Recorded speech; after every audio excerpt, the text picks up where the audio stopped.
I mean, the military, which is the real power in Pakistan, is obviously out to get you. It was army rangers who arrested you outside the courthouse, not police. It's military officials who have reportedly told Pakistani journalists not to mention your name on air. Yet your critics would say that you came to power in 2018, everyone knows this, in alliance with that same military, that you for years had close relations with top generals going all the way back to Hamid Gul, the former head of the Pakistani ISI. So the critics would say it's ironic to see you now criticizing the same army and intelligence chiefs who you were once fine with and who helped put you in power in the first place.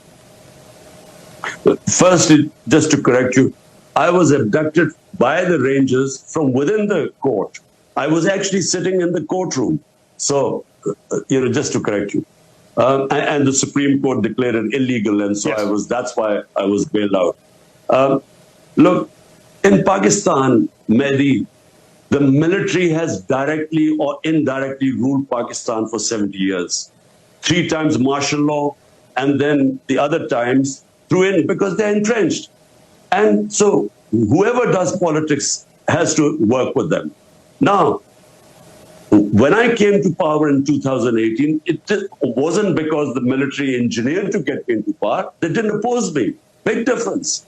In 2013, before that, they actually helped Nawaz Sharif get into power, and we proved in the rigged elections. In 2018, we asked everyone to open the elections because we came through proper, free and fair elections. In fact, we felt we lost some seats. But the thing is, I worked with the military. I mean, military means the army chief.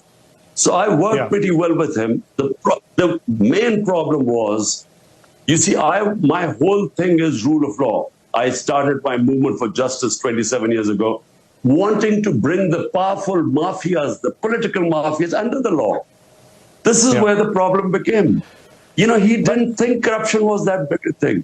He wasn't interested in. And if he had he had the veto power. So that's where I failed. Although we succeeded economically, we did brilliantly dealing with the pandemic, but I failed in the rule of law, and I think that's where the problems became.